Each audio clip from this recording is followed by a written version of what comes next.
Hello everyone, अभी हम पढ़ेंगे पेज नंबर 34 ऑफ माइंड छोटी कॉपी। तो पहला वाला पॉइंट है इरिटेंट डर्मेटाइटिस। तो ऑफन हम क्या करते हैं, कॉन्टैक्ट डर्मेटाइटिस एंड इसमें कंफ्यूज हो जाते हैं। तो हमें सारे एग्जांपल लर्न कर लेने हैं। इरिटेंट का मतलब सिर्फ वॉशिंग पाउडर से होता है, ठीक है, या फिर कोई सोप है अलग से। लेकिन कॉन्टैक्ट वाले में क्या होगा, निकल लाइक ज्वेलरी बनाते हैं हम उसका, पोटेशियम डाइक्रोमेट, क्रोमेट में सीमेंट आ रहा है, ठीक है। फिर होता है PTBP, इसकी फुल फॉर्म लिखी होगी बट आप उसको ना शॉर्ट करके देखना। तो बी आ रहा है तो मतलब बिंदी, अगर PPD आ रहा है तो उसको डाई बोलेंगे। फिर आता है हमारा मोनोबेंजाइल ईथर हाइड्रो समथिंग, तो ये कॉन्टैक्ट डर्मेटाइटिस करता है, ल्यूकोडर्मा कर देता है, तो ये कुछ खास बात नहीं है। फिर आएगा हमारा जियार्डिसिल जो होता है, उसके अंदर हमारे 9 वो होते हैं ना वैलेंट्स, कौन से होते हैं इंक्लूडेड।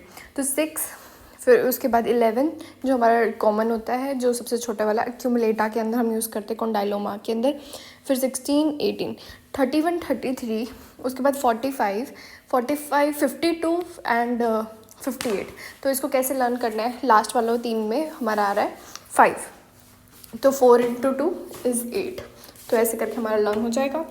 एंड फिर वॉट्स के अंदर हमारे कौन से वेरिएंट्स होते हैं, 1 and 2, प्लाना 3 and 10, याद रहे तो ठीक है। उसके बाद आता है टेरिजियम। टेरिजियम अगर मान लो है, हम नेल्स की बात कर रहे हैं, तो अगर टेरिजियम है वेंट्रिकल, ठीक है, तो वेंट्रल है तो हमारा स्क्लेरोडर्मा हो जाएगा। उल्टा टेरिजियम है तो वो लाइकन प्लेनस के अंदर हमें मिलता है, पपटेंटिंग बोलते हैं उसको हम। एंड ब्लड ट्रांसफ्यूजन के अंदर हम स्क्रीनिंग क्या क्या करेंगे, herpes, HIV and syphilis, malaria, क्योंकि मलेरिया ये ना सारे के सारे form can be transferred through blood transfusion, be it platelet, be it anything, ठीक है। लेकिन हम डेंगू एंड CMV के लिए हम नहीं स्क्रीन करते, तो इसलिए CMV ओपनली ट्रांसफ़र हो जाता है, इसलिए हमें ल्यूकोक्लास्टिक वो फिल्टर नहीं होता है उसको यूज़ करना चाहिए। फिर नेक्स्ट है हमारा बश्कियोलेंड्रोफ। ये हमारा सेकेंडरी टू डीप टर्मल टेंडरनेस करता है, ये कुछ होता है। बाइपोलर हमारा मेनली कहाँ मिलेगा, फीमेल में, ठीक है। तभी ये लाइन फेमस है कि लड़कियां थोड़ी पागल है ओके। तो हमारा फीमेल के अंदर मिलता है, हाइपोथायराइडिज्म होता है, इसकी ट्रीटमेंट हो जाएगी वाल्प्रोइड, ओके। फिर उसके बाद आता है हमारा ड्रूसेंस, जो एज रिलेटेड हमारे करता है ना मैक्यूला पे प्रॉब्लम। तो ये हमारे कहाँ पर अवेलेबल होगा, तो ये हमारा रेटिनल पिगमेंट एपिथेलियम होगा ना, एंड ब्रश मेम्ब्रेन उसके बीच के अंदर। एंड हमारा नेक्स्ट क्वेश्चन बनता है CME कहाँ पर होगा। CME होता है हमारा between outer plexiform layer and inner nuclear layer, तो होपल एंड मिनल, ऐसे करके हम याद कर सकते हैं।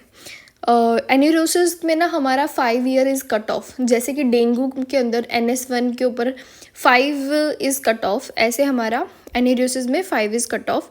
तो लेस देन 5 में हमारी एक ट्रिक होती है, 2 + 3 = 5, मतलब 2 times 3 month में एंड 5 की एज है। अगर उससे कम है इट्स ओके, रीएश्योर। 5 से ऊपर है तो बिहेवियरल थेरेपी, इमाप्रेमिन या फिर डेस्मोप्रेसिन हम ट्रीटमेंट में देंगे।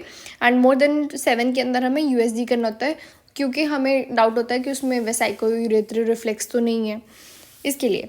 नेक्स्ट होता है हमारा इंटरमिटेंट प्रोफाइल एक्सप्लोजिव डिसीज़ जो होता है, ओके। तो there are 2 type of disease. Intermittent explosive का मतलब क्या है, नॉर्मल बच्चा बैठा है मोर देन 6 ईयर्स का, अचानक से गुस्सा आया एंड देन उसको वो शांत हो गया, तो उसको बोलेंगे इंटरमिटेंट एक्सप्लोजिव, एकदम से एक्सप्लोड हो रहा है, तो ये 6 साल से ऊपर का उम्र का बच्चा करेगा। डिसरप्टिव मूड मतलब सारा टाइम ही मूड ख़राब है इसका, लेस देन 10 ईयर का कोई बच्चा है उसका बस मूड ही ख़राब है, ठीक है। तो बैक ट्रायड कॉग्निटिव वाला कौन सा होता है, बैक ट्रायड नॉर्मल होता है हमारा वर्थलेसनेस, होपलेसनेस वाला, ये भी डिप्रेशन का ही है बट इसमें कॉग्निटिव का ट्रायड पूछा है। तो इसमें कॉग्निटिव इम्पेयरमेंट होगा, नेगेटिव थॉट्स आएंगे एंड डिसफंक्शनल बिलीफ होंगे, ओके। Thank you.